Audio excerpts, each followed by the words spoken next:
Hello and welcome. You're with the Economic Times yet again, and my name is Ashutosh Sinha.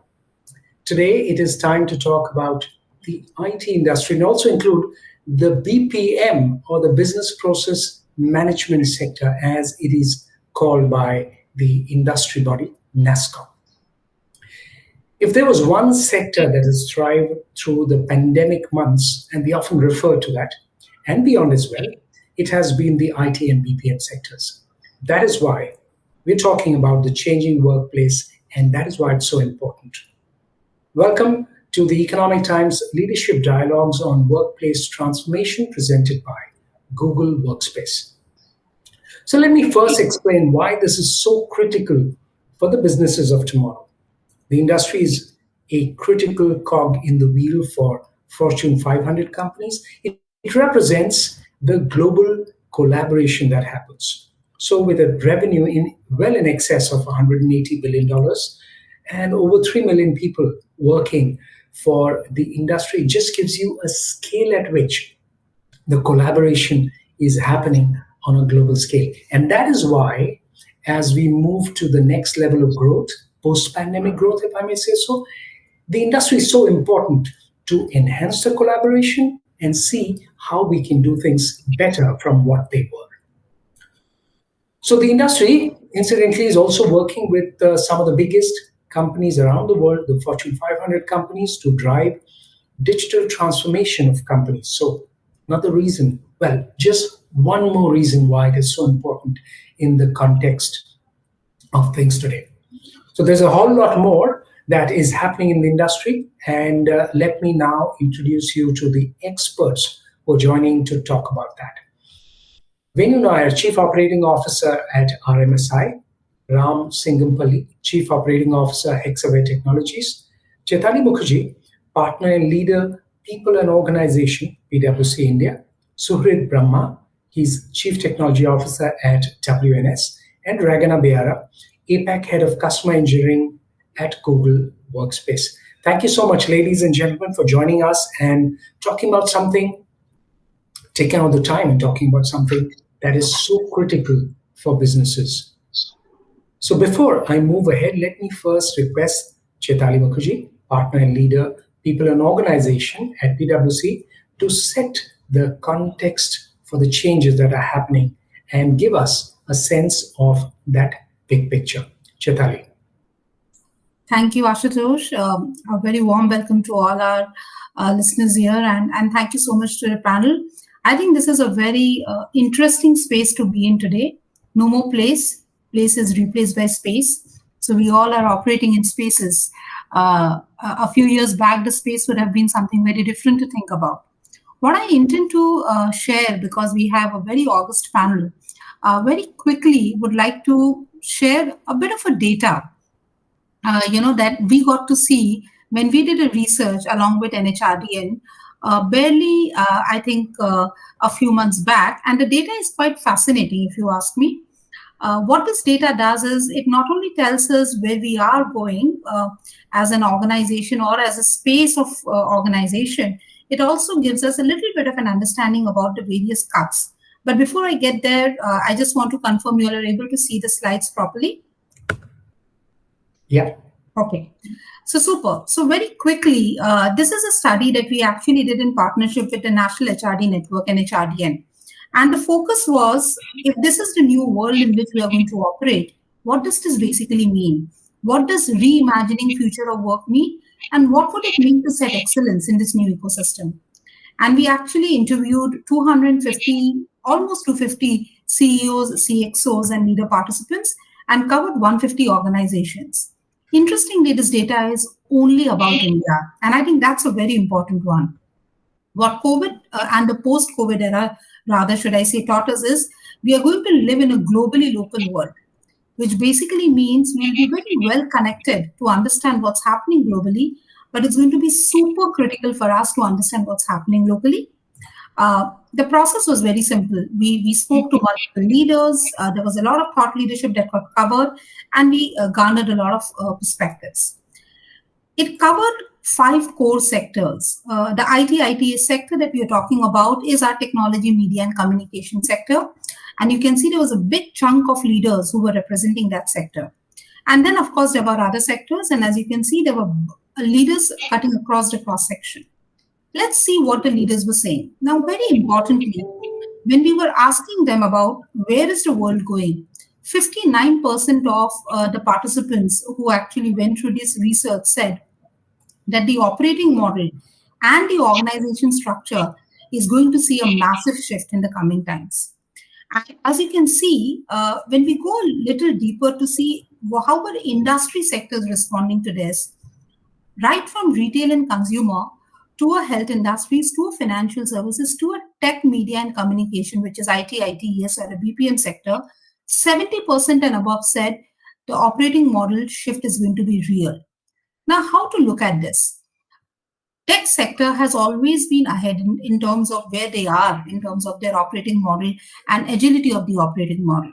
When they stood up and they said that 70% of them believe that it is not going to be the same ever, it basically means it's going to be a dynamic and a huge shift. The most conservative ones, energy, utilities, and resources, is also talking about almost a 45% big shift in operating model. Bottom line, operating model, which used to be designed around strategies of the future to remain stagnant or remain static for 5 to 7 years, is a passé. Operating models are going to be dynamic. Then we asked people on the work related shift, right? The big question that we asked was, what kind of work will actually happen? And as you can see, everybody spoke about automation and the need to work from anywhere. The biggest jump in the tech, media, communication sector, as you can see, is 37% of the population actually said the work will happen from anywhere. And 14% said automation will be a big play. Again, a point to keep in mind is tech sector is already the one who is spearheading automation in the world, which basically means for them, work from anywhere is going to be the fact that will remain. And this is a big number. On an average, 25% of the respondents felt that workforce will move to a work from anywhere model.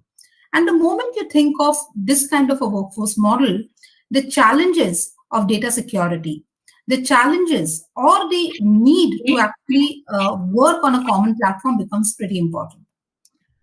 From a workforce related shift, the other big aspect that actually came to the table was about employee productivity and what kind of workforce models. The moment you open up the workplace and you look for multiple kinds of talent, gigs will become a very big one, liquid workforce, non-traditional workforce.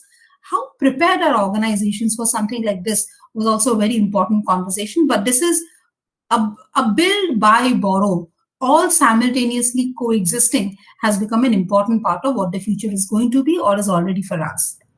I think the purpose of the workplace, it's no more going to be a place, it's going to be a space, like I called out right at the start. So repurposing workplaces to become workspaces, and workplace will actually be about driving culture, innovation, learning. Spaces will actually be about ensuring flexibility, connectivity, productivity. This demarcation of the place and the space and how do we enable the two and understand the difference between the two and the need for remote working as a capability has come up as a big one, both at the level of the managers as well as at the organization level. The very interesting one was capability. Organizations have come to brace the fact that the capabilities that are required in the future may not exist inside the organization. Well, they may actually not exist even in the marketplace because it's a hugely talent and a skill driven market in the future.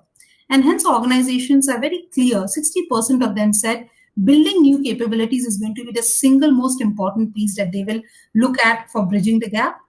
If they cannot bridge it through development, they would first look for borrowing of talent or going for the liquid workforce and gigs. Particularly in the tech sector, this was a big one. What does this mean? It basically means how are we designing our workforce models, our systems, processes, practices to enable this will become a very important one. And finally, when it comes to enabling the workplaces and the workspaces, what are the people seeking? As you can see, a whooping 44% people said flexibility. Flexibility is no more something that the organizations are offering. It is part of what you need to have. And if you need to have that, how will you take care of some of the other factors which enable it? Namely, the whole work from anywhere policies, structure, support, and health and wellness. These three came up as the three most important pieces. So I've shared with you data around work, workforce, and workplace. If we have to think of the ecosystem, it's actually a tripod. There is operating model or the structure or the design of the organization that is changing. There is capability within the organization that is changing. And the culture that will enable this is also changing. And we'll have more conversation on that. So on this note, Ashutosh, I'll pass it back to you for you to conduct this conversation further. Okay, that's fascinating. That input is fascinating. Chaitali, thanks so much for that. Let me ask the leaders of the industry then, because the one point that caught my attention, and that perhaps is one part of the big picture, is the repurposing of the workplace. It's important how top leaders are going to be going about it. So, Ram, if I can request you, and I'll request others as well, to talk about it. How is your organization feeling or going about that repurposing if it's happening? Ram, you're on mute probably. Sorry about it. Ashutosh, thank you. I think when you look at our workforce as pandemic hit, we moved to 100% work from home. We did that swiftly and we made sure that we delivered to the customers. But as we progress into 18 months to process, what we are noticing is we are missing what we generally get together and toss ideas, deliberate much more openly. Those things are not really conducive when we look at all of the technology that enables us today. Right? Still, there are missing pieces. That's where our office space comes into picture. So we get together in office nowadays. Mostly, we finish all of the homework that we need to be done. We only get together to deliberate few things that we wanted to do, and get the human connect that is needed. Right? That's what we are encouraging our employees to come back to work, not necessarily to deliver to the projects and the customers. So I think that will be the pivotal thing that we will play a role in terms of how the workspace will be looked into. For example, we have thousands of employees joined but never seen our campus. Now work with the people closely, right? So those are the people, they come to office for a day in a week, get together, spend time together, establish that human connect, go back and start continuing working on the problems. Okay, Venu, would you like to give the big picture of how the change is happening for you and the company in terms of the way you're going about work?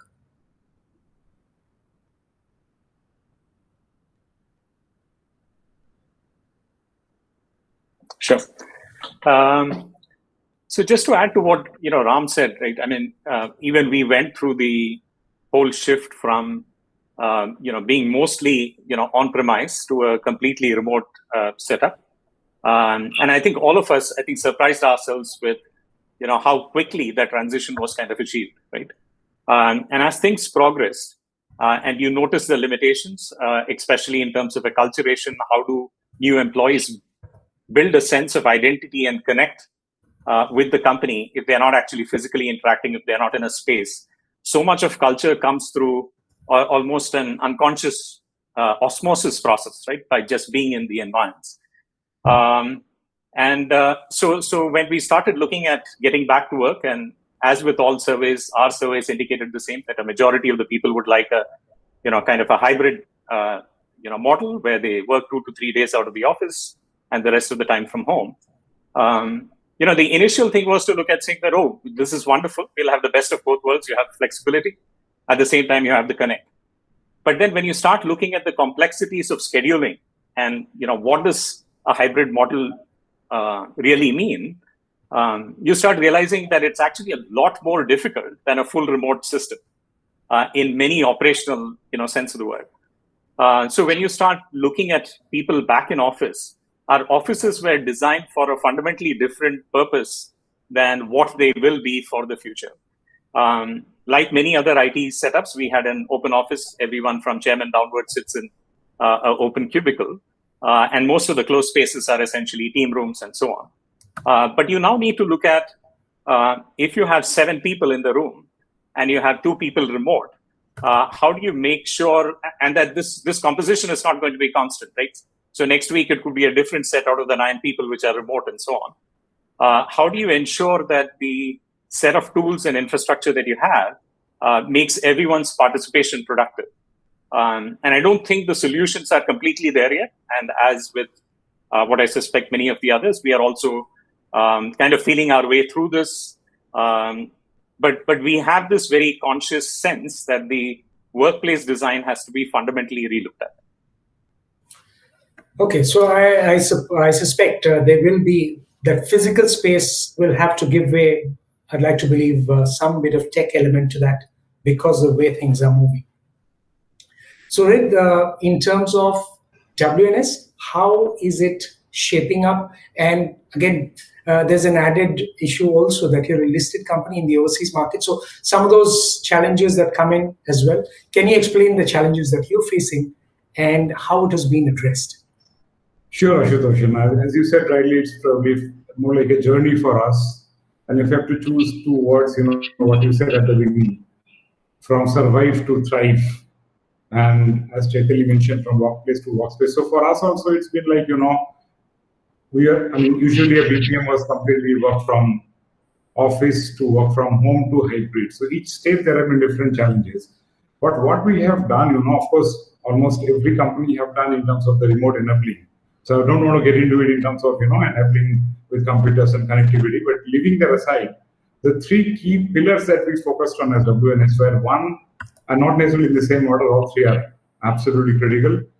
Take care of the customers, ultimately we are here for the client service. And so WNS value that client first. So how do we take care of the client? As far as the employee is concerned, when someone is working from home, a lot of things that you can do at office in terms of asking a colleague, going up to your manager, all those are not there, right? So how do you keep focus on the employee and keep employee in the center and then plan everything around it? So that's the second pillar, I would say. And the third one is, of course, which Chaitali also showed in terms of the operating processes, You need to tweak your operating processes, make work, more like a Lego block plug and play. So we had these key focuses, customers, employees, and the operations that we run. And I would say that 2 foundation layers, which are absolutely critical for all of us, I believe. One is, of course, security is paramount. In BPM, when you're handling client data, you cannot have it. It has to be a zero trust and full security.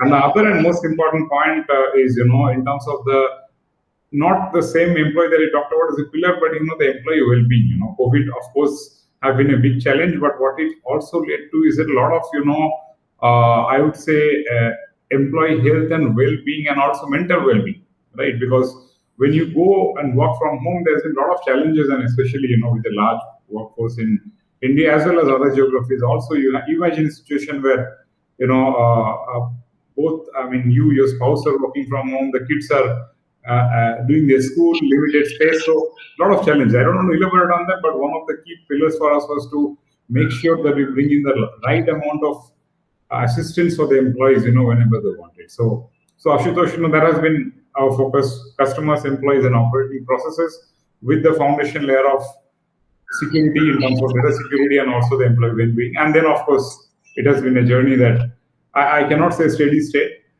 Things are changing. Still, we had some surprise couple of days back. But I think, we'll have to keep that motive that moving from survival to, how do we thrive and how do we take the next step. I'm pretty sure everyone found that the kids' needs were most important when we were trying to juggle that situation where the spouses are working from home as well. Ragana, I'd like to understand from you, because we're talking of an industry that is, as I mentioned, a critical cog in the wheel for the global Fortune 500 companies. So how can India's IT and the BPM industries work in a manner that collaboration can now enhance the results? We've seen that the industry is bounced back, but everyone now wants to do more and achieve more. Yeah, it's a big question. At the same time, what's interesting is, actually, I was surprised to see some of the research from Chaitali that said that 33% thought that productivity decreased, because most people have actually found that productivity in other parts of the world has actually gone up. because now you don't really need to shuffle between the meeting rooms. You're just sitting at for knowledge workers specifically, you're sitting in front of your laptop, computer, and you can literally book, if you're doing half an hour meeting increments, you can book pretty much 16 meetings per day if you're working 8 hours. And then you still have, the other week, I had 35 hours of meetings. And I know that because my Google Workspace calendar actually shows me how much time I'm in meetings, how many hours of one-to-one, how many one-to-many. And it's now we have a new feature that's forcing people to think about their focus time, so that when you actually have an opportunity to block off your calendar so that you can actually take some time and really think through and reflect and do your actual work that you need to do. So there's definitely that element of online burnout. At the same time, what's nice about moving things online, it does democratize opportunities, right? Because now the talent is reachable anywhere around the world. So you can actually, and people who are talented and may not be in some of the urban centers that have a lot of opportunities now can actually get a chance to put their talent to use and get engaged in some really interesting projects. So that's the upside. So there's definitely a lot of benefit, and there's also some challenges. And of course, we're human and we've evolved in a 3D world. So this whole 2D environment is challenging. And as we start going back to the offices, to earlier point that Chitali also made, is that we're not going to have everyone in the office the same way that we used to. So in the past, when these remote meetings were starting back when there were those Polycom star phones and so on, you know how disadvantageous it was for someone to actually dial in from their car or from elsewhere, because usually the person that was talking was not near the phone, and the gang that was chatting and laughing amongst themselves was near the microphone. So there was a lot of obstruction. So now with the technologies that we do have an opportunity to make those experiences for virtual participants a little better. We have video, we have also large displays, we have opportunities to raise our hand, we have opportunities to do a whole pile of emotional responses for our emojis in Google Meet.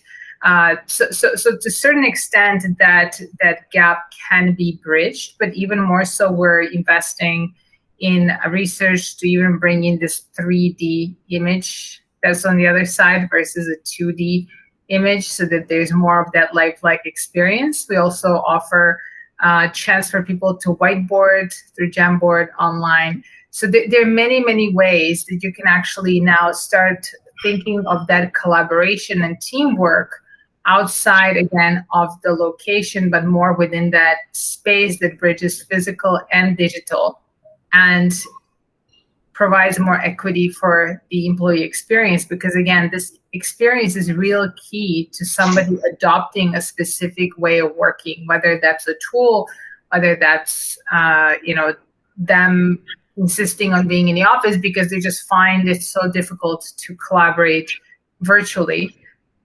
So one of the things we also have is we offer people a chance to, when they accept the meeting, to say if they're going to be in person or virtual.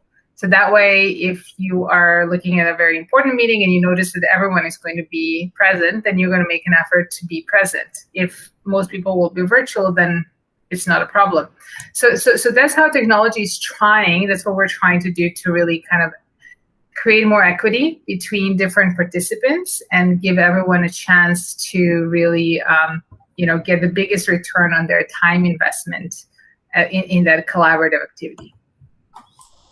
Okay, Dragna. So interesting that you're mentioning that technology makes it possible, but the question again is, how are the employees? Because they are at the center of it all today. The employee is asking for flexi hours, flexi working, and all that. So it is often he who is driving. Venu, is that pressure as an organization? How is it showing up for you? And you mentioned about employees wanting that, but what are the actual challenges you're facing in implementing that? So these are interesting opportunities. Again, I prefer to look at opportunities than challenges. And I think, the whole idea is, first of all, we need to forget about jamming the old way of working into technology. We need to completely change how we engage and understand that there's many different preferences, many different ways. A lot of times, one of the great features that we have is also asynchronous collaboration, meaning that we provide access to all the parties that are participating in a project to all the documents, and they can go in and contribute however they wish at the time that they're able to do so and whenever they can. So over whatever device they want to use. So that really sort of provides flexibility. But culture is really key, because one of the main points is that people feel, first of all, that there's that culture of trust and sharing to expose these things, like to give access to people and trust them that they're not going to mess things up. At the same time, there's also the role modeling from the senior management that has to come into play, because if you want to do any kind of change management, there's really 4 principles of change management. 1 is take away the old way. 2 is train everyone on why and how they need to do whatever you need them to do. 3, have senior management model the behavior that you want to see. And 4, measure and reward the desired behavior, so that people who are adopting specific ways of culture and behavior are being recognized and are benefiting, and so the others will also pick that up. So those are some of the kind of quick tips on how to look at this opportunity and really sort of change the way we think about it. Okay, so I was trying to get Venu's reaction to that about some of the challenges, Venu, and in the context of what Dragana also mentioned, what are some of the solutions you've tried to work around with? Sure. So Dragana started out, in the earlier segment about the observation on lower productivity, right? And I often thought that this statistic is not necessarily uniform, right? So because we very often assume that someone working from home has access to basic infrastructure. And the thing we noticed, at least at the early stage, was the lack of that, right? While tier 1 cities, you do get uninterrupted power for most part, and good data connectivity as people relocated, sometimes to their hometowns, where some of this infrastructure is still fairly patchy in many parts of India. So we did face some of the challenges associated with that. Now, some part of the address is just trying to provide assistance, whether it is in terms of stuff that gets shipped over. For some segments, it was even looking at comfortable tables and chairs, right?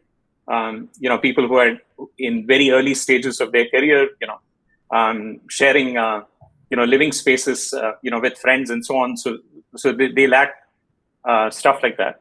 But then once we got through this wave, I think the second set of challenges was, again, something that Surit, touched upon, is that we realized that there are lots of stresses that people are facing. For instance, our initial assumption was that working mothers might actually find this kind of useful. But, survey results show that many of them, on a lighter note, would rather escape that and have a few hours of, time when they can actually focus on work. So, you get interesting insights which kind of, break down, your basic set of assumptions with which you start planning. So as we've gone through this process, we've definitely done multiple surveys at various points. And it's also interesting to see that people's opinion on various things, right? How often do they want to come to office, for instance, has changed as the pandemic has progressed, right? As this has become a way of life. As other opportunities to do things during the day when you're not locked up at home have opened up and so on. So therefore, it's very much an evolving dynamic. Now, from a work standpoint, what we have definitely seen is that we are also in the midst of this, what is being called the Great Resignation. So like many other places, we are hiring a lot of people. And so there is a need to train them fairly rapidly. And our earlier model did, rely on people being around, looking over someone's shoulder, coaching them and so on. And while we've kind of migrated to digital equivalents of these, it's not exactly the same thing. So as the risk of the pandemic has subsided, some of the activities which have moved first to the workplace is actually the onboarding and training activities where we find that the effectiveness and productivity, increases are much faster in person. So that's, some bits of things that we have brought on, I would say faster than some of the others. In many of the other areas, we are leaving it to individual teams to kind of figure out from their set of circumstances as to what makes sense. Some teams have, for instance, chosen to work nearly all days out of office. These are, they happen to live close to the office. The nature of the work is such that they find that it's a lot more productive. Other teams are almost one day in the office and so on. So we do have a fairly wide, spectrum of things that are there. I would say one other observation, is also around where people had chosen to move, right, during this phase. When they realize that they don't need to stay in a big city, pay rent, and can move to some other place and work more comfortably. And those have led to questions around, our current model is, in India, we are focused on 3 cities. So should we move to much smaller offices, which are more disparate, which allows people to still get together at least a few times a week in an office environment, interact with colleagues, all of that, but yet spares them the trouble of relocating from perhaps a nice, hill location, the heat and dust of Delhi in the summer, right? So these are, some of the things that we're doing. Sure. So Chaitali and Surya, they've raised their hand. So I'll just go to Chaitali. Okay, everyone's got a point to make. So Chaitali, if you can begin, please. Yeah, so I think very importantly, there have been 3 phases the way I look at this entire situation. The first one was the phase of productivity, when organizations wanted continuity and productivity. And that's when the first 3 or 4 months post the pandemic, the entire focus was on productivity. Productivity skyrocketed. Organizations were happy. Employees were anxious about continuity, jobs, and they continued in that form and they overworked themselves. Then came the second phase, which was the phase of well-being. This was also the time when organizations and employees realized this is not a passing. It's not a 2-month, 3-month, 4-month affair. It seems like a longer one. That's where individuals, and also, let's face it, every individual had a personal story. And because of that personal story, their priorities also changed. So the second phase was actually the phase of focus on well-being. So when technology upped the game to actually enable productivity, employees were saying productivity is all good, but where am I in this entire equation of productivity? And that's where productivity started to go down. And then came the third phase, which was, now I've stayed a little distant from the organization for a while. My role has been made sharp. My understanding of my contribution has been clarified. I know what value I bring to the table. And I love this organization, but I don't know anyone anymore. Because in 12 months, we all are changed human beings. The organization is also a changed human being. And that's where the whole resignation actually started. So if I look at this entire phase, what has happened to the workplace from being a spot of productivity to a spot of connection to a spot of coming and learning.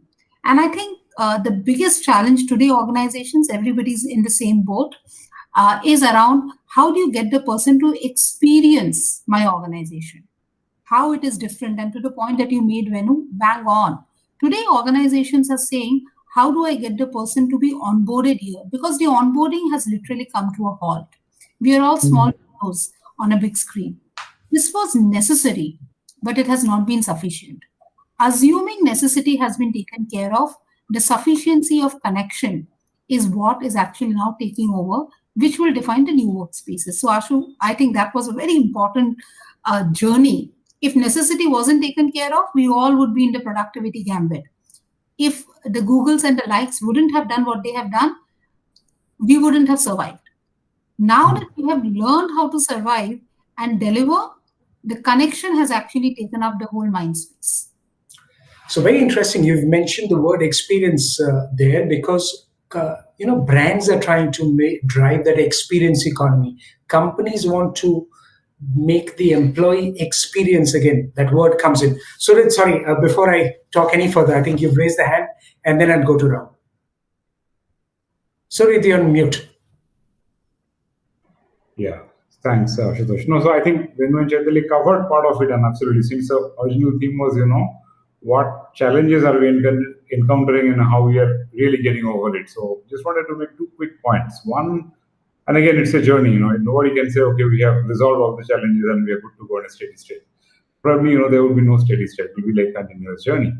But from what point of view, what we have realized, and I'm sure everyone has done that. So all the digital interventions, including automation and workflows and other stuff, they were there even before COVID, but I think, that has accelerated the whole theme, right? That what part of work can be really done by automated mode, or in our industry, in BPM, how do you do some auto processing and things like that, so that the real meaningful work, stays with the people, right? And that led to two things, one, Chaitali hinted upon it, and the survey also showed the same thing, that see, the workforce also wants to learn newer stuff, right? So if you're able to manage your workday, and on that point, I'm sorry, I mean, we're not supposed to talk about any city, but think about Bengaluru. While I live in Mumbai, I've been in Bengaluru, and we have team members who used to travel 90 minutes one way. So, 3 hours we spend in a transport just trying to reach office, right? That time is available with you now, right? So what changed from a work point of view, the productivity, of course, increased. And with the digital tools, it made sure that it is optimized. It's not just the productivity, probably we moved away from measuring inputs to measuring outputs and how things have been done.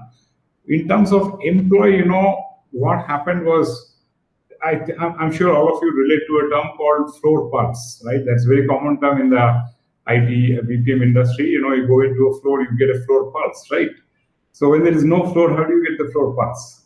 Correct. So I think we also brought in a lot of, again, interventions, a lot of chats, we actually rolled out something called Amelia, which is our, it's a AI based conversational chat that kind of, keeps, so all the data that can come to you, it's probably not good enough, but you find out a way to get those kind of employee pulses.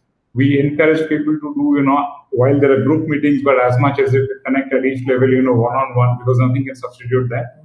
So I think combination of these two, making the work more optimized and making the employees feel connected in some way, probably would be, two ways to get over the challenge.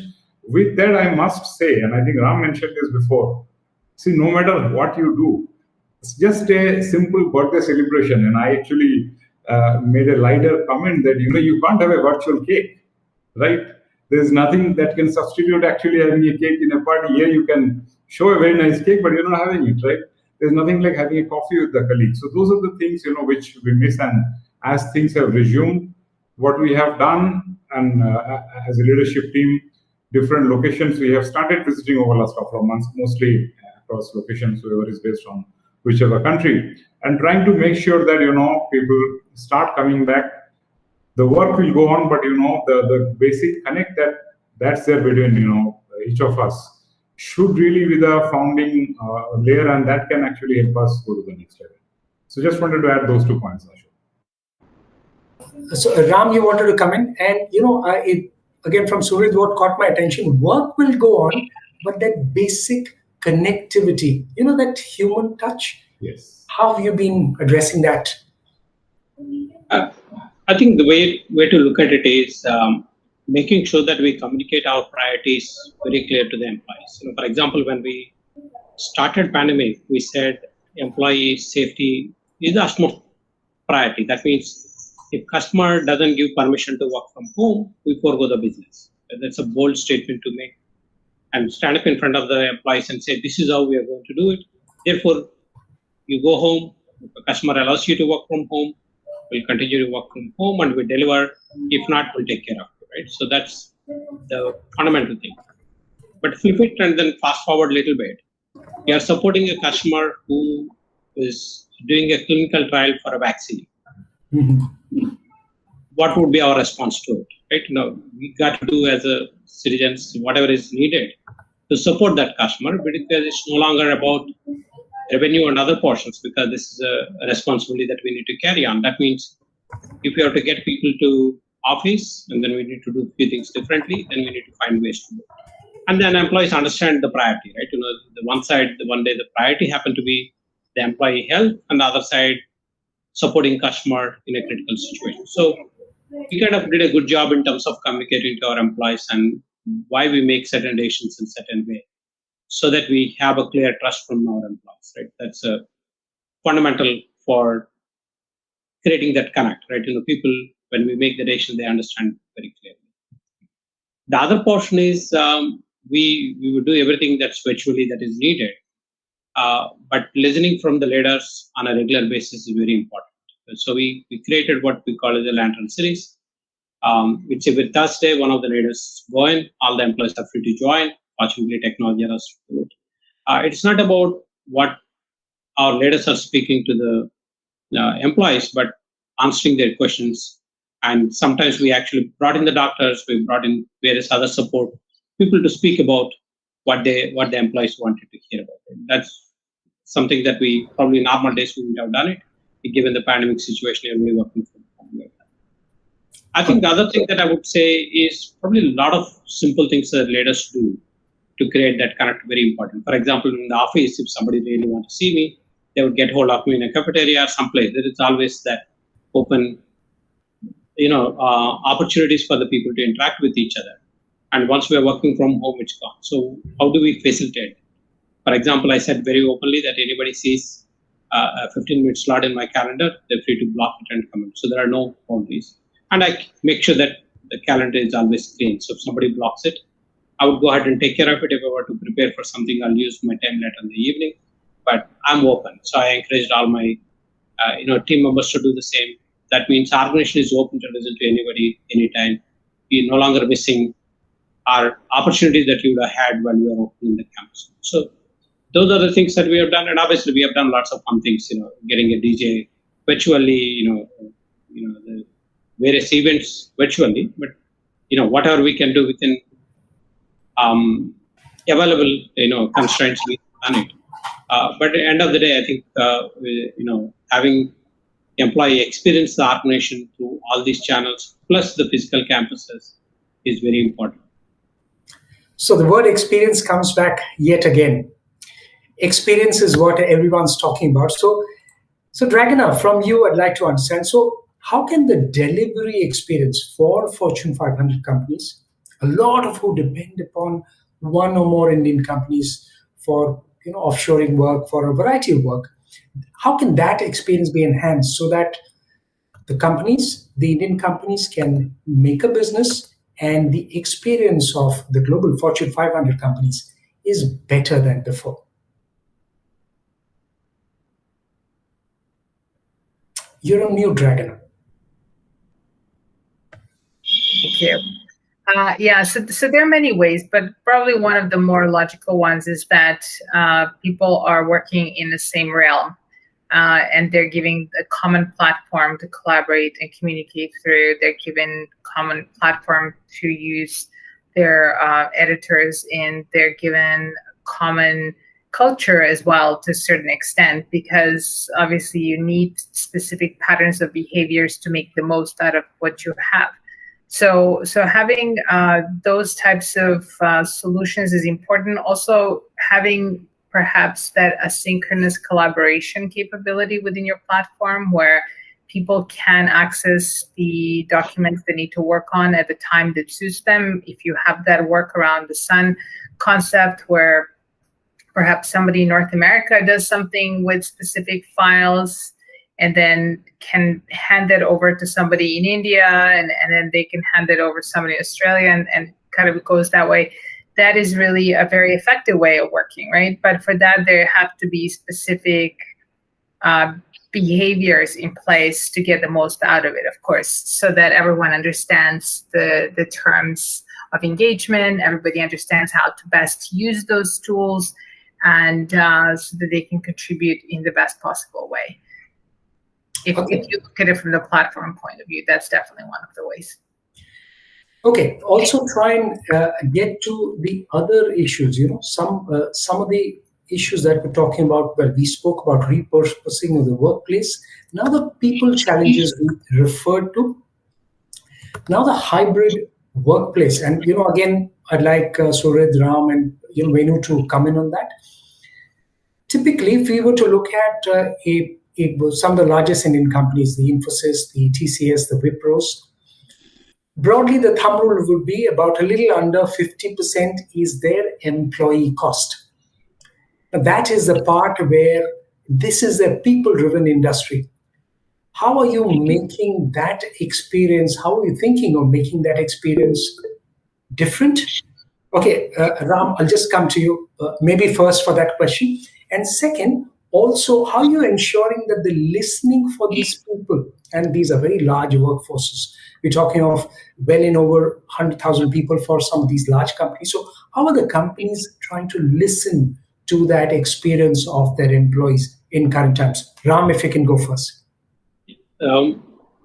I think when we look at what employees are expecting, Venu alluded into it, when we try to run the surveys and try to understand what employees are saying.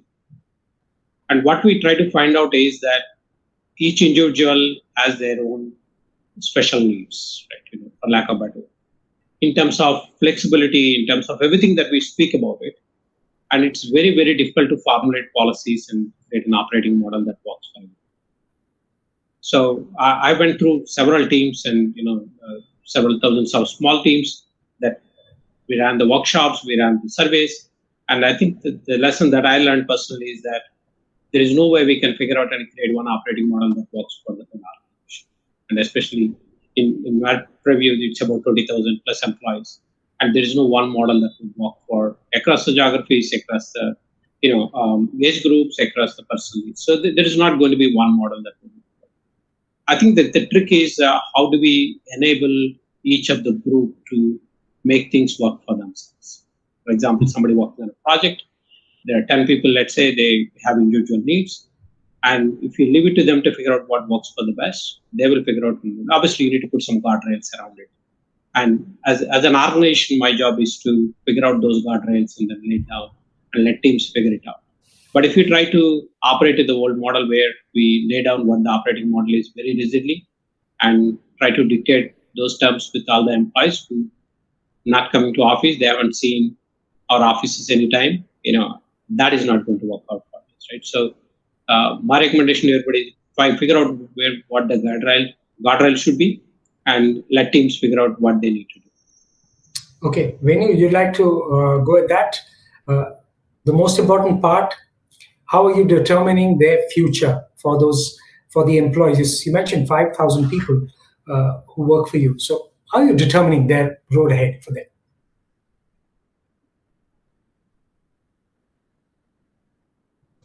You're on mute, Venu. Venu, you're on mute. Sorry. No, I would start with echoing what Ram said, which is that there is clearly no single operating model.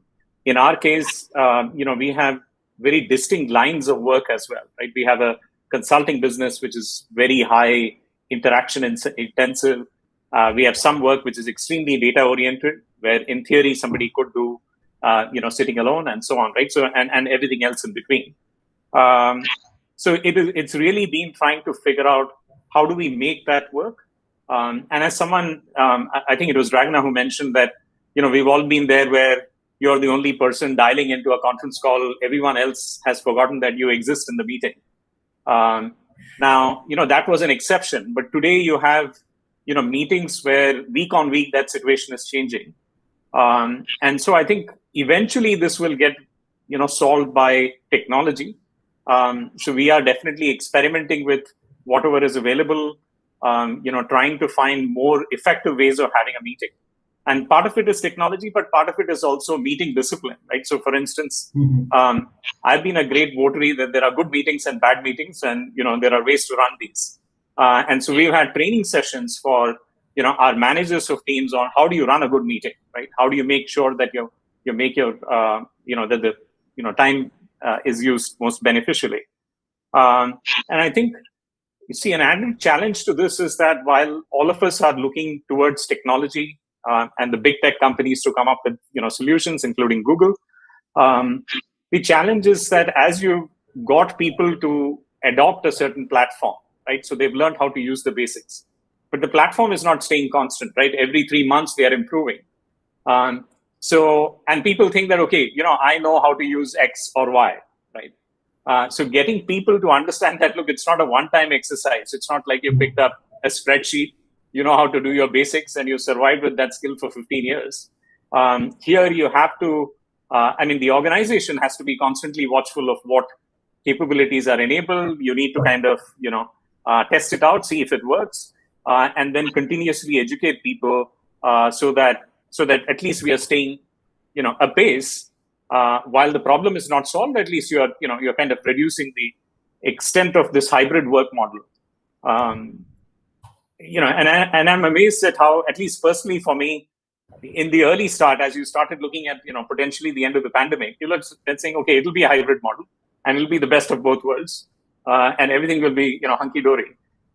So I'm surprised at how much we underestimated the challenge. But then as we started thinking through and started putting together teams and how they would work, you realize kind of the complexity of it.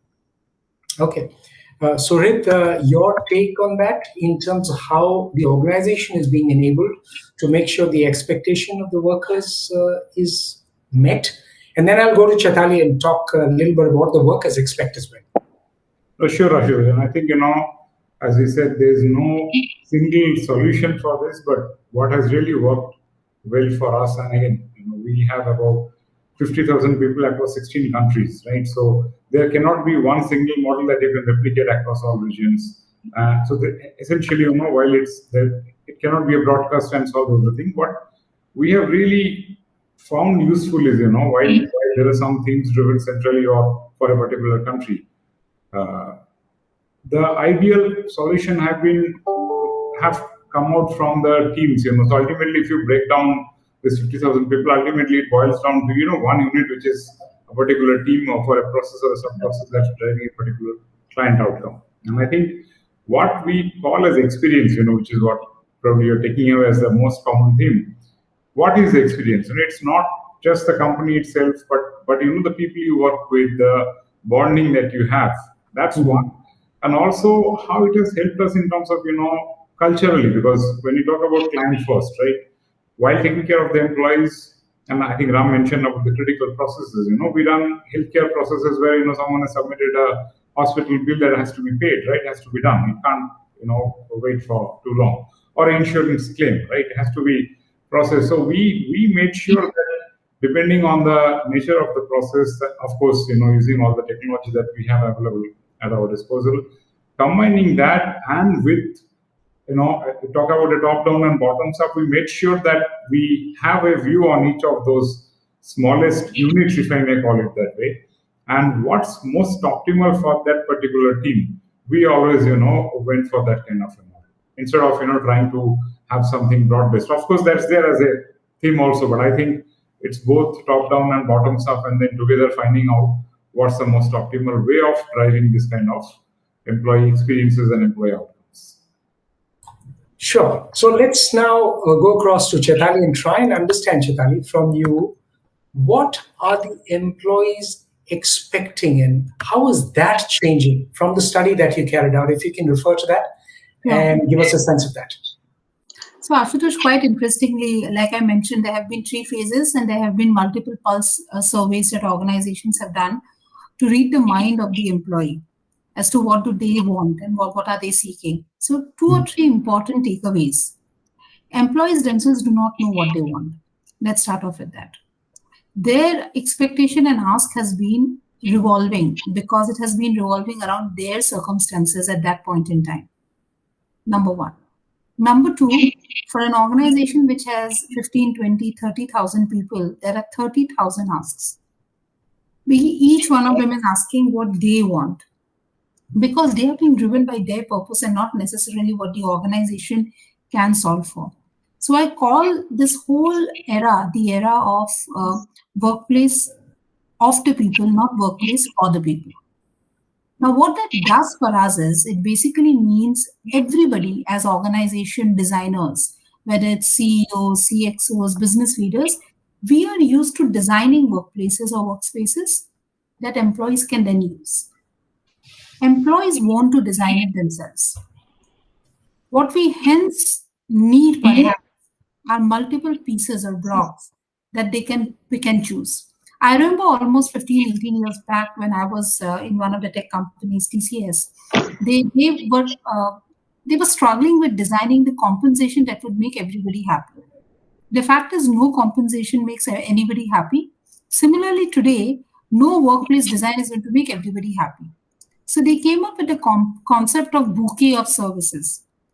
So they gave a long list of aspects that you can pick and choose to design your own compensation. The total cost to company was decided, and every employee could actually decide how they wanted to design their comp. Today, the plug and play workspace is here.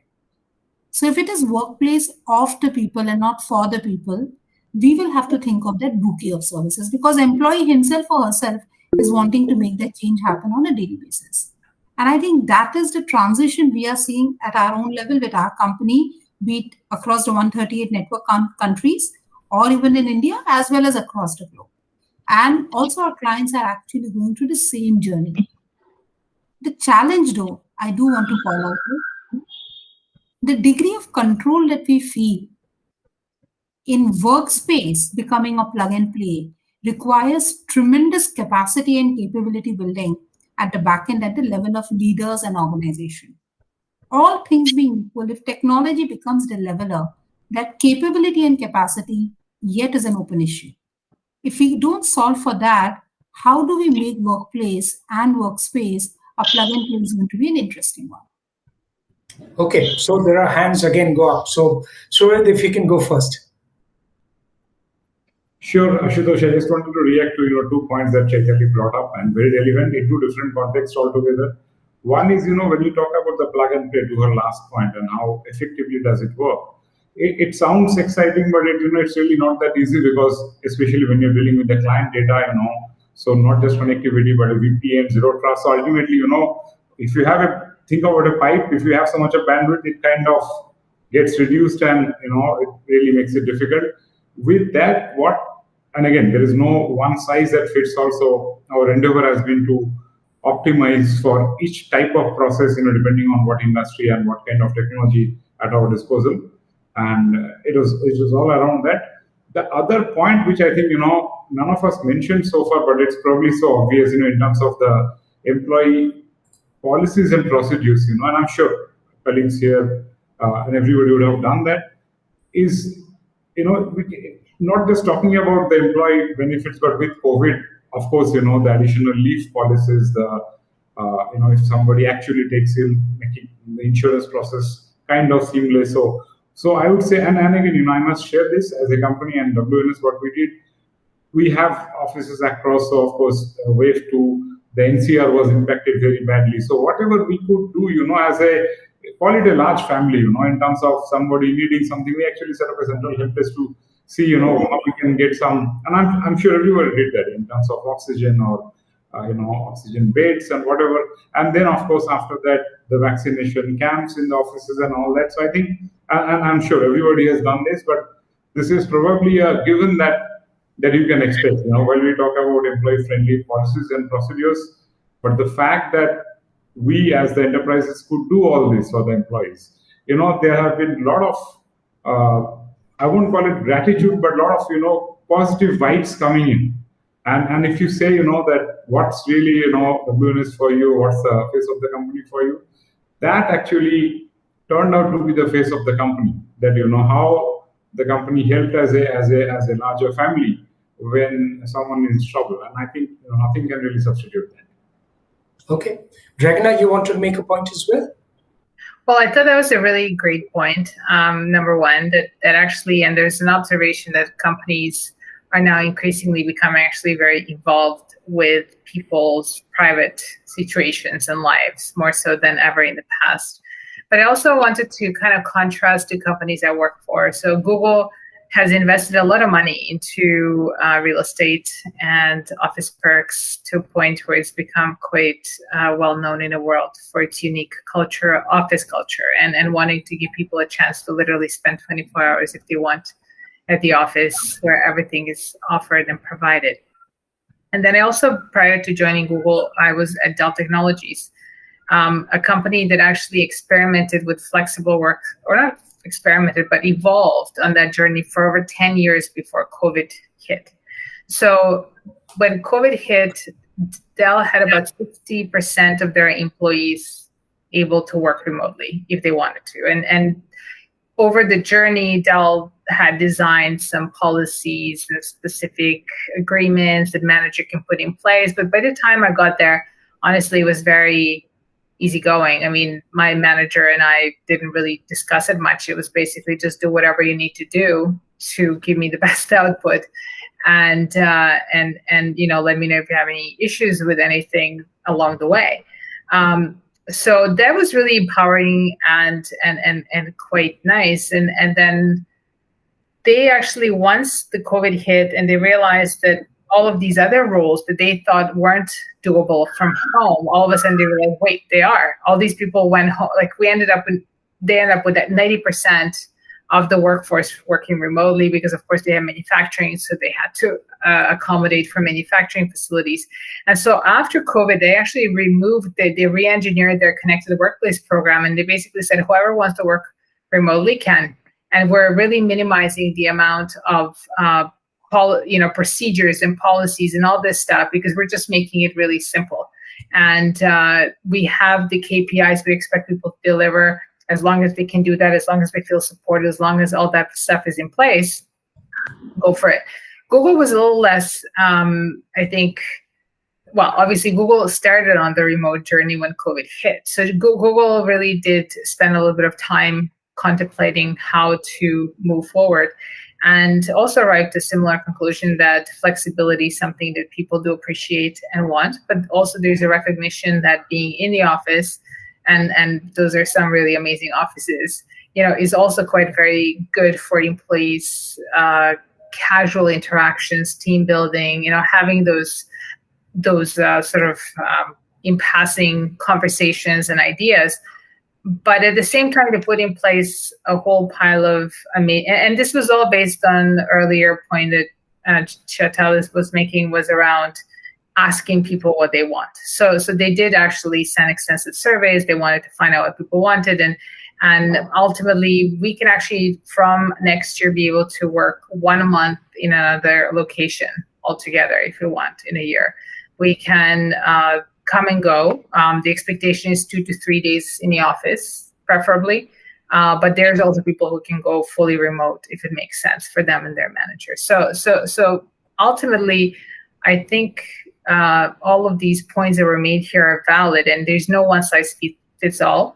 There's definitely different industries, different personas, different cultures and countries. So all of that, I think, will impact how one structures their flexible work.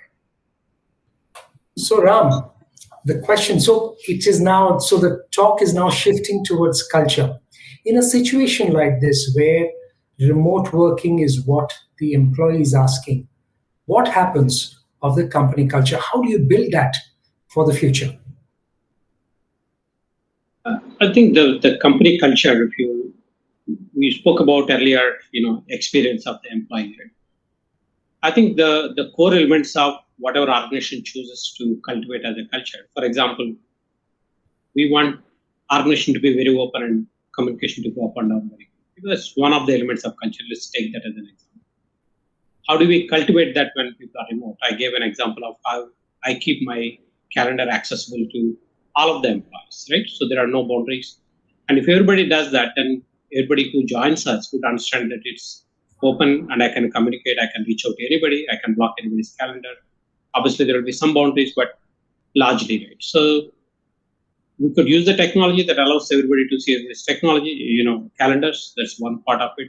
Other part is the leaders of the organization, are they willing to say it and execute it to that? I think once we do that, you can take that cultural element and institutionalize that all across the organization. So I think we say we want to have somebody watch over the shoulder. That would happen in office environment very well. But how do you do that when you are remotely working? So that means if you have a meeting and you want to have watch over the shoulder kind of people, you should invite them, make it a point, and put in effort, announce that these people will be the watchers or they're observing, and let them be part of those things. Right? So we have taken every aspect of how we conducted the business while we are in office, and what are the elements that we need to focus on through the pandemic and the post-pandemic, and then how do we make sure that the remote workers are integral part of these things, right? Are they a fully substitute of everybody being together? Answer is no. But we are taking measures and steps to minimize the impact as much as possible. Right? And how do you facilitate the casual environment? That means teams should come to office in a flexible time, but how do you know who's going to be in the office on that day? Right? One side the flexibility is I'll choose to do that when I wake up in the morning. That means nobody knows whether you're going to be in the office or not. But other side, if you want to facilitate it, you need to make sure that you announce it in advance, right? These are the fine balances that we need to figure it out. And there are do's and don'ts that we figured out to an extent, not completely solved yet. But I think it's going to be a journey for each organization. And I think going to the point, what would be the model? How do you cultivate the culture of the organization? I think several things have to come together. Each of our customers are different.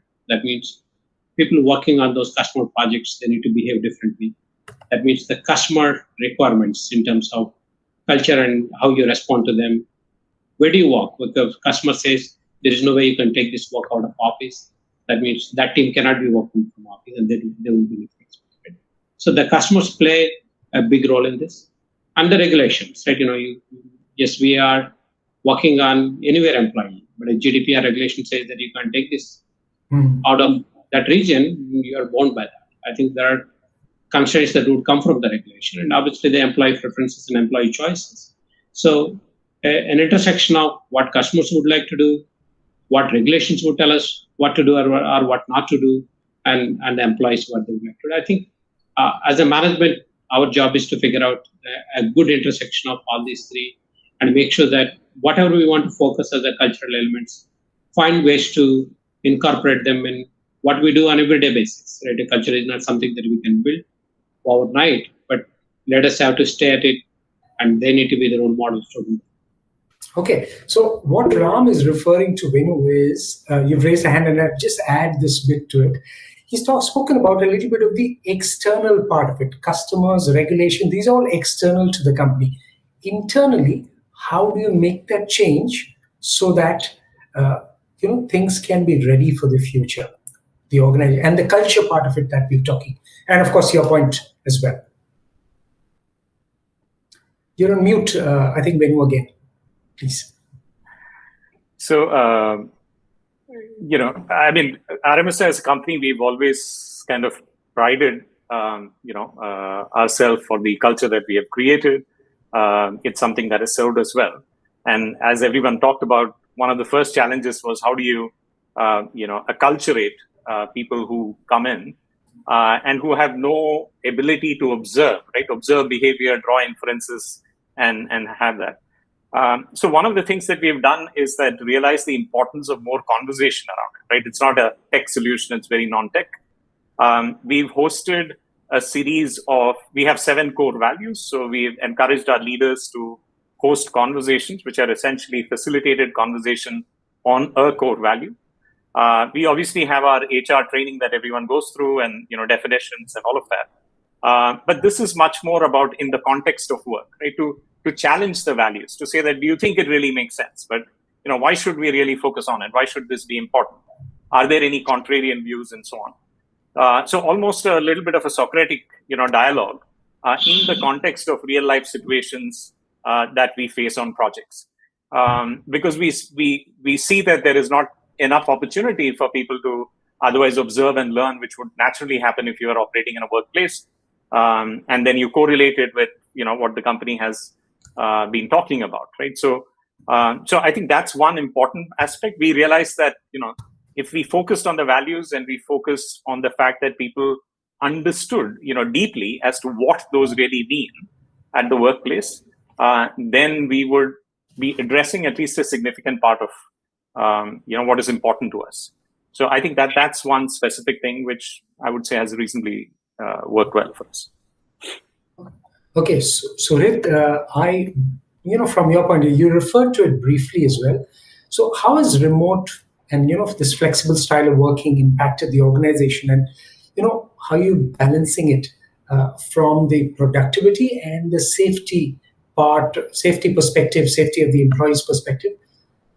The reason I ask that is also in the last few days, we've had some concerns of a new variant of the virus. So possibly some of those fears returning.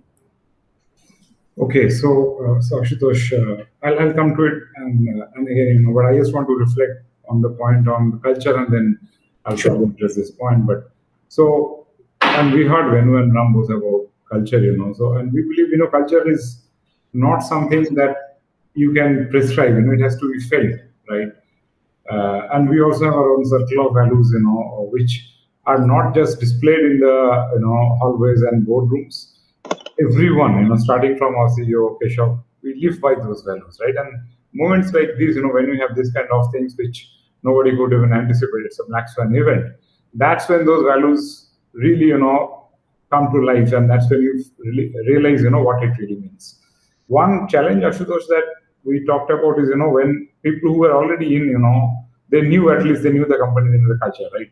Imagine. And of course, we talked about resignation, hiring. So of course, there is a movement always, right? Even during the highest point in pandemic, people moved out and people came in.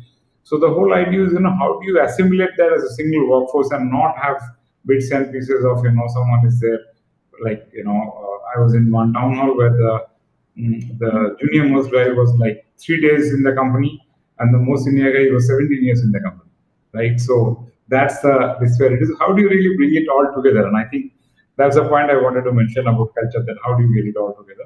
To your other point in terms of safety and waves, and as I told, we have people globally. So in India, we have a large set of delivery centers in Europe also, right? And Europe and India have not been in sync in terms of the progression of these waves, right? So what we have done, see, safety is paramount to us, and that's non-negotiable, right? So obviously, we made sure that is taken care of. And now, the other key point I wanted to mention is, we actually allowed our workforce to switch roles, within the company, right? And we have a, job portal where you can look at a different type of jobs.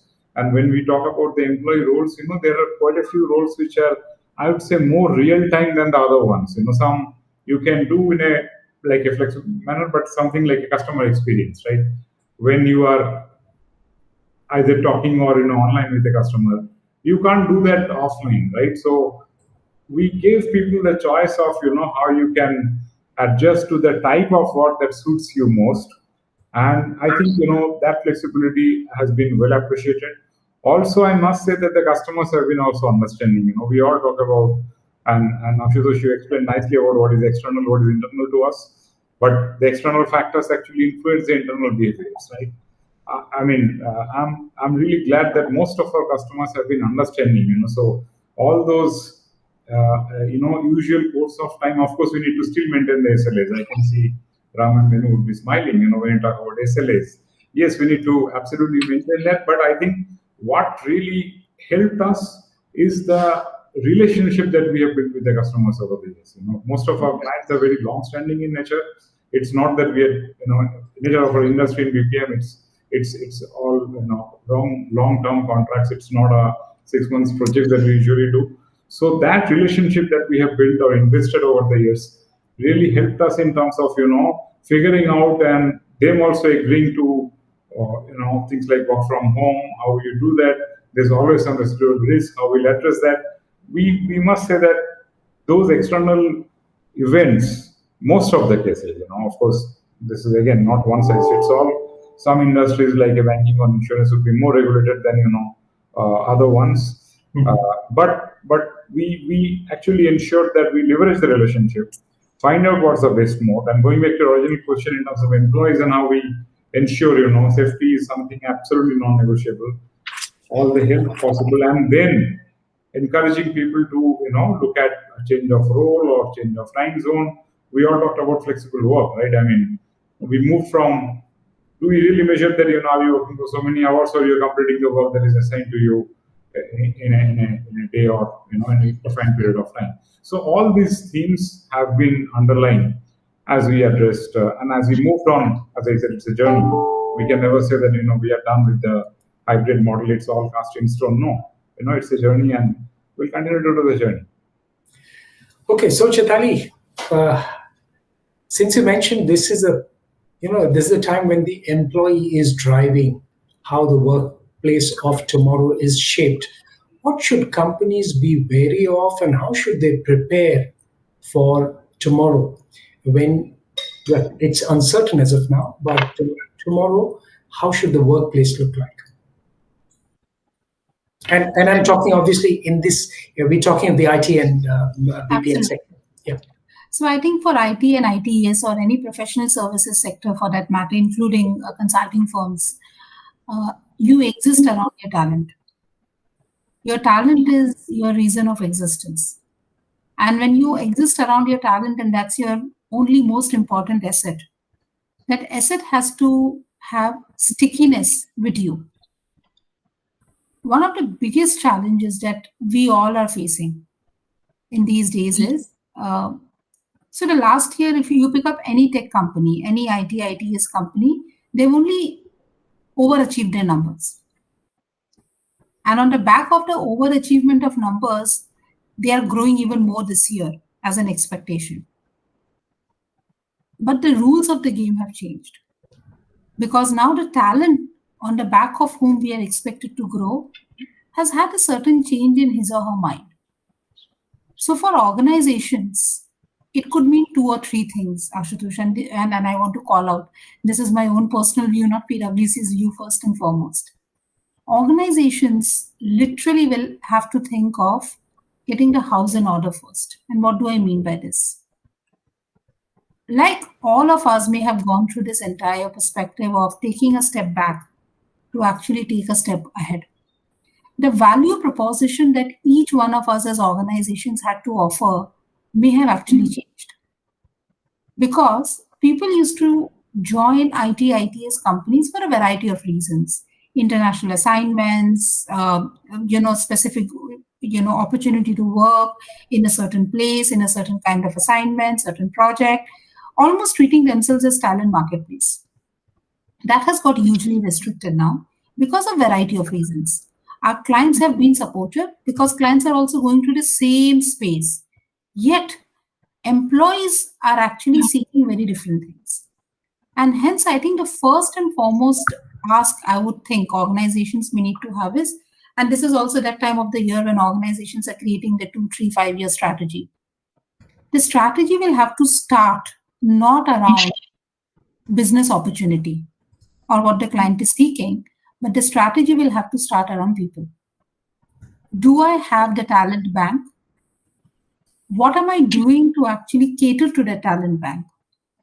Because all things being equal, if I don't have the talent, strategy will just be in the paper. So I think that's a very, very important call out, I would want to say.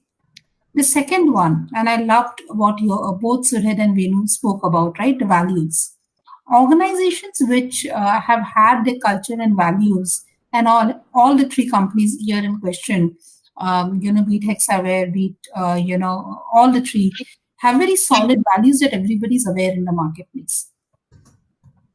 I like what Venu said. We are asking people to have a Socratic conversation. Do these values stand true today? And I think that's precisely, does the whole purpose of my organization and my employees, are they signing up on the new value proposition or the value proposition from the past? So if you ask me, the step 1 of my strategy for the future is, what is my purpose as an organization from a business as well as people perspective? Hence, what is the value proposition I can offer? That has to be my first step to go ahead and say, what kind of workplace, workspace, workforce model, so on and so forth. In the absence of that, we will be in a constant band-aid game. Because I will take numbers to grow. I will have tremendous demand, and my talent will keep feeling the pressure of not being able to connect. And that connecting, and this is the most important piece, I'll tell you, among all sectors for ITes as a sector. Because that connection of that talent, and hence if the talent is able to see that the organization's starting point of its existence and its strategies is starting with them. There's a beautiful book Vineet has written many years back, right? Employee first, customer Employee first. Now is the time. Employee first, customer second. Now is the time for the entire sector.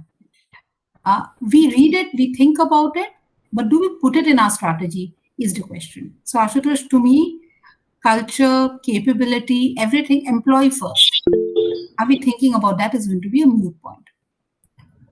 Dragana? Well, it's support what Ali said, because it's absolutely correct, especially when you look at all the research that points and the great resignation that we talk about right now, the fact that the war for talent is actually becoming international now. There is research that a couple of years ago that was commissioned by Dell Technologies on the transformation of workplace, and it came back with some finding that in 2024, there's going to be 1.1 million STEM jobs open in the United States, of which only 45% will be fillable by the new grads that are coming out of universities. So what does that mean? Is US going to all of a sudden import more than 500,000 people? I don't think so. What they're going to go do is they're going to go after talent in other countries. So the country, those companies that are in other countries need to be aware of that and need to be prepared that their people are going to get offers and options for that employee experience. It's at a very different level, and they need to step up if they want to keep that talent. So 100% people strategy for every single organization is so important. Surit, you also raised a hand. And how does tech help solve some of those challenges? No, exactly. So I think Ashutosh wanted to deep dive on one point.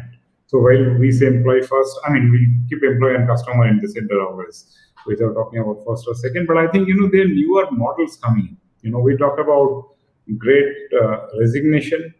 We should also think about the great migration, right? That is, people have from, globally, from tier 1 to tier 2 cities to their native places, and, willing to stay put out there. I think one of the biggest use of technology coming in is, what we call as a gig workforce, right? It's not that you, and gig is something that probably have picked up steam over last, I would say, couple of years. It was there before the pandemic also, but it has really picked up steam, because then, you're actually allowing people to work on their terms for the fixed number of hours that I want to work in and for the kind of work they want to do, right?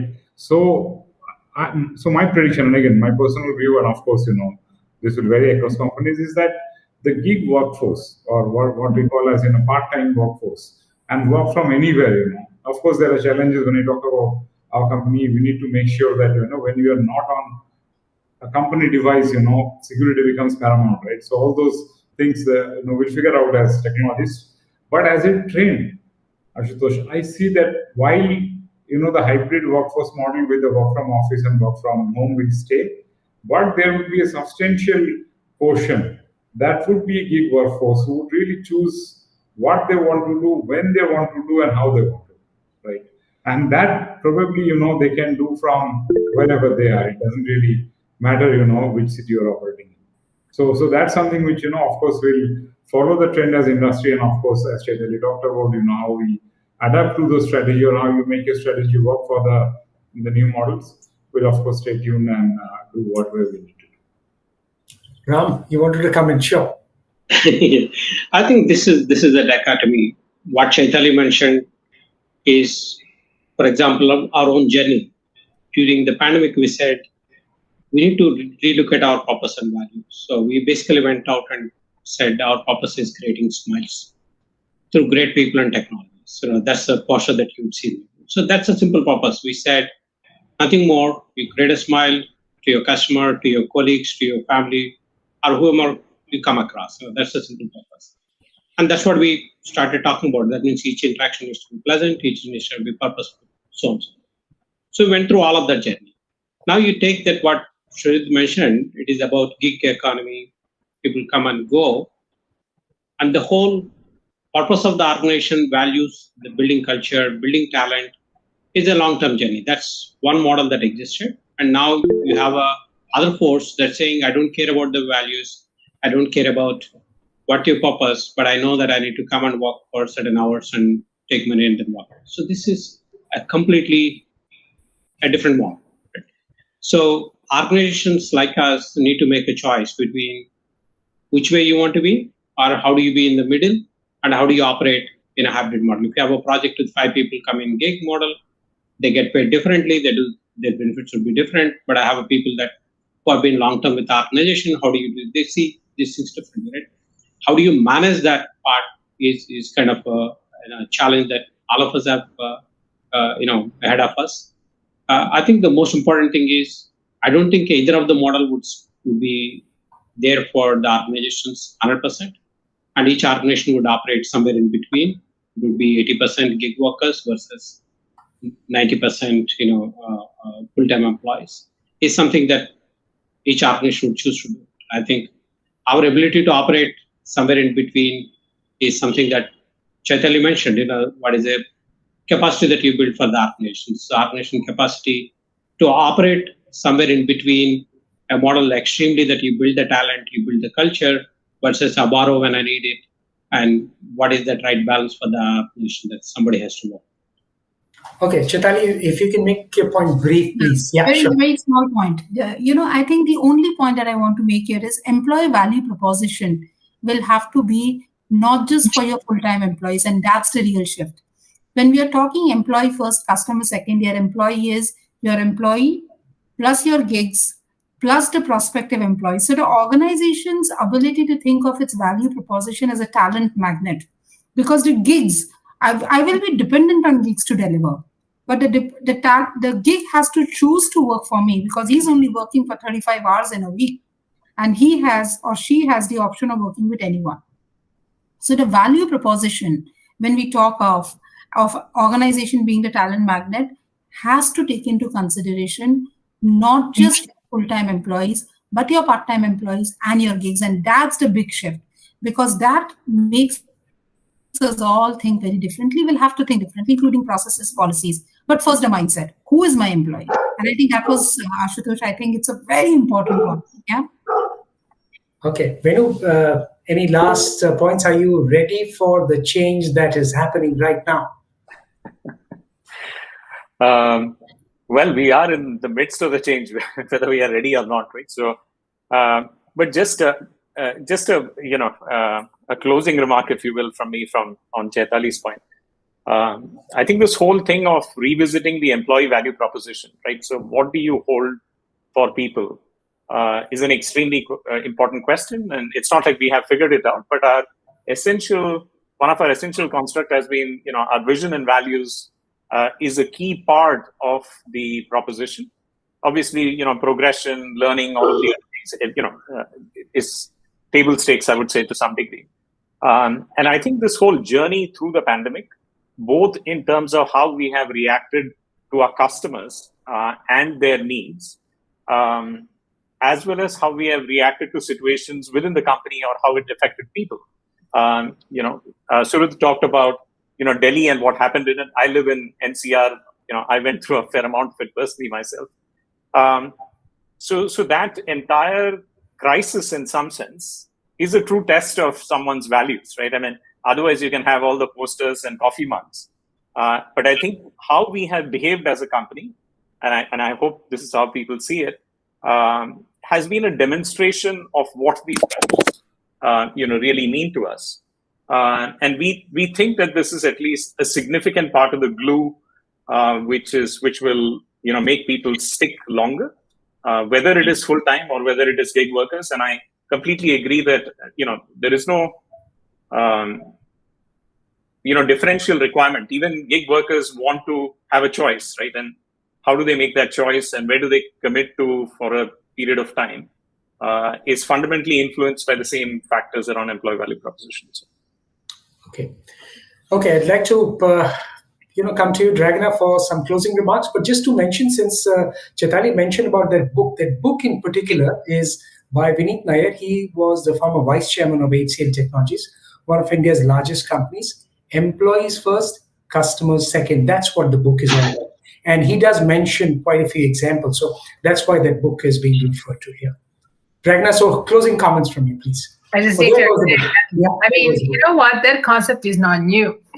I actually started my career in Hewlett Packard, and Bill Packard and Bill Hewlett and Dave Packard, they both had the manifesto for HP, and one of the first ones was employees first, because if you make your employees happy, they will make your customers happy, and so the entire thing was guided by that belief.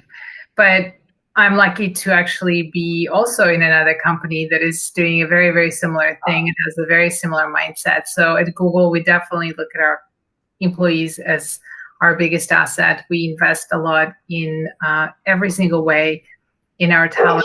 And so we have also taken the platform that we built for ourselves. So Google Workspace was originally invented and developed for us to do the innovation, the development, everything that you see coming out of Google actually was created on Google Workspace.